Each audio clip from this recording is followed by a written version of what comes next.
بسم اللہ الرحمن الرحیم۔ السلام علیکم ناظرین، ہم آپ کی ایران سے ڈیل کروا دیں گے، آپ ہماری عمران خان صاحب سے ڈیل کروا دیں۔ اڈیالہ جیل میں 35 منٹ کی ایک اور خفیہ ملاقات عمران خان صاحب سے، جس کی تفصیلات انتہائی سنسنی خیز، کیونکہ کہا یہ جا رہا ہے کہ امریکی صدر ڈونلڈ ٹرمپ نے بظاہر ایران کے ساتھ معاہدے پر دستخط کرنے کے لیے پاکستان آنے کا اندیہ ظاہر کر دیا ہے، لیکن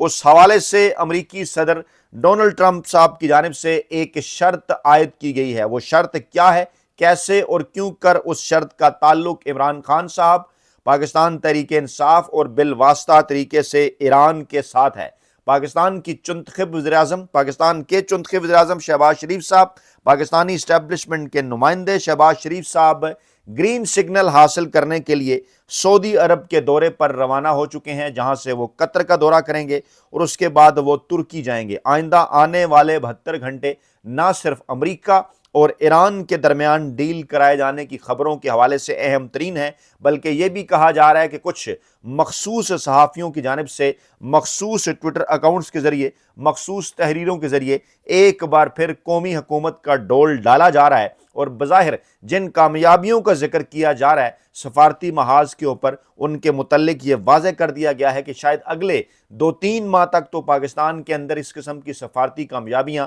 سیاسی سطح کے معاملات کو پیچھے دھکیلے رکھیں، لیکن 3 ماہ کے بعد ایک بار پھر یہی سب سے بڑا سوال ہوگا کہ پاکستان کے اندر سیاسی استحکام کیسے، کب اور کیوں کر آئے گا۔ پاکستان میں جہاں ہمیشہ سے 2-2.5 برس ایوریج اوسط سمجھے جاتے ہیں کسی بھی حکومت کے حوالے سے، چاہے اس کے پیچھے عسکری شخصیات ہوں، ہائبرڈ نظام ہو یا اس کے علاوہ کسی بھی قسم کا نظام، تیسرا بس شروع ہوتے ہی اس قسم کی خبریں سامنے آنا شروع ہو جاتی ہیں کہ اب جناب کسی نہ کسی ونڈر بوائے کی تلاش جاری ہے۔ ایسا ہی موجودہ شہباز شریف صاحب کی حکومت کے ساتھ ہونے جا رہا ہے، اور ذرائع یہ دعویٰ کر رہے ہیں کہ جون کے مہینے میں گلگت بلتستان میں ہونے والے عام انتخابات کے نتیجے میں عوام کا رجحان دیکھا جائے گا، اور اسی لیے سب سے پہلے ایک ایسے خطے کا انتخاب کیا گیا انتخابات کے لیے، الیکشنز کے لیے، کہ جہاں یہ خیال تھا کہ شاید پاکستان تحریک انصاف اس طرح کی پرفارمنس کا مظاہرہ نہیں کر پائے گی۔ یہی وہ خطہ تھا جہاں پاکستان تحریک انصاف کی حکومت کو،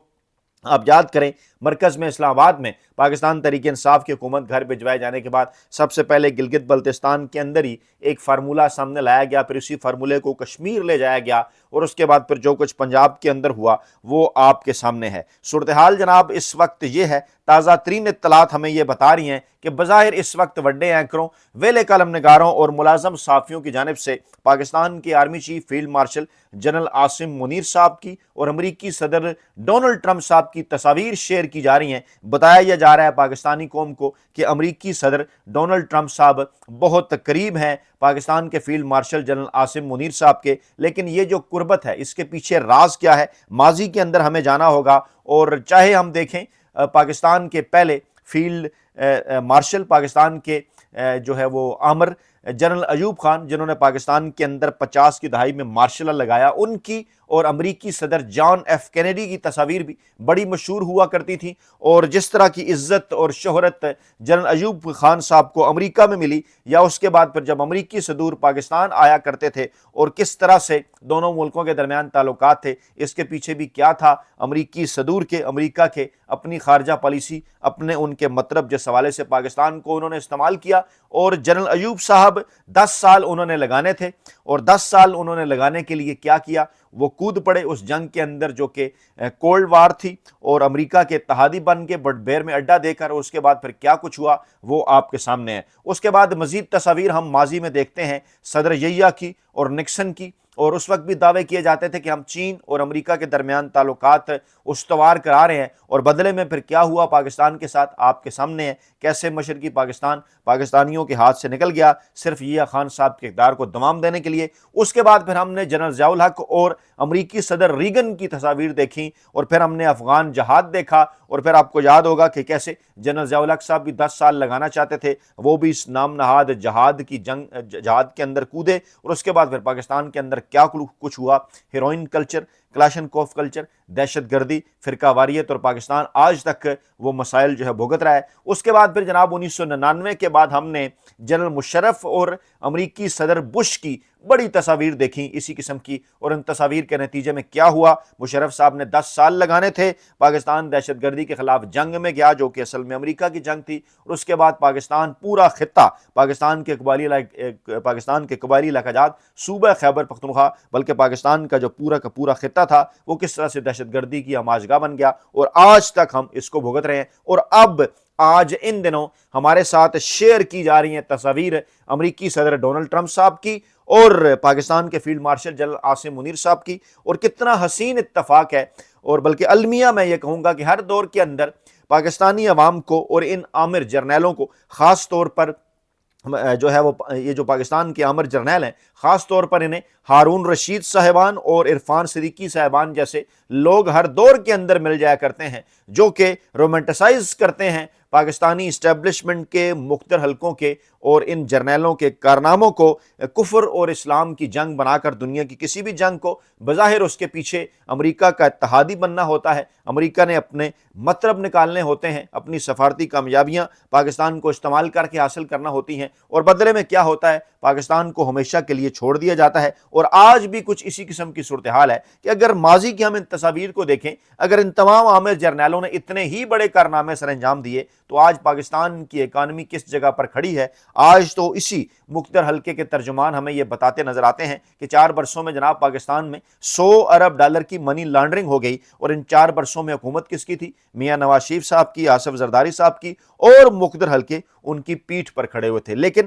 اس دوران کچھ چیزیں مزید چل رہی ہیں۔ قومی حکومت کا فارمولہ بار بار پاکستان تحریک انصاف اور عمران خان صاحب کے سامنے رکھا جا رہا ہے۔ ہماری اطلاعات کے مطابق جو ہے وہ کل رات گئے ایک اور ملاقات جب بشرا بی بی صاحبہ کی عمران خان صاحب سے کروائی گئی، 35 منٹ کی یہ ملاقات تھی۔ اس ملاقات سے پہلے بشرا بی بی کی فیملی بشرا بی بی سے ملی، پے در پہ 3 سے 4 ملاقاتیں ہو چکی ہیں بشرا بی بی کی فیملی کی۔ اس کے بعد گزشتہ 4 ہفتوں سے مسلسل بشرا بی بی صاحبہ کے ذریعے عمران خان صاحب کو یہ پیغام پہنچانے کی کوشش کی جا رہی ہے، انہیں ایک قسم کی آخری فائنل حتمی مدر آف ڈیل آفر کی جا رہی ہے کہ جناب آپ کے لیے سیاسی راستے صرف اسی صورت نکل سکتے ہیں، آپ کی سیاست میں واپسی صرف اسی صورت ہو سکتی ہے کہ آپ قومی حکومت کے فارمولے کے اوپر راضی ہو جائیں، اور آپ جو ہے کم از کم زیادہ اگر لمبا عرصہ نہیں تو 3 ماہ کے لیے اس حکومت کے خلاف کسی بھی قسم کی گولہ باری سے پرہیز کریں۔ اس حکومت کے اور خاص طور پر جو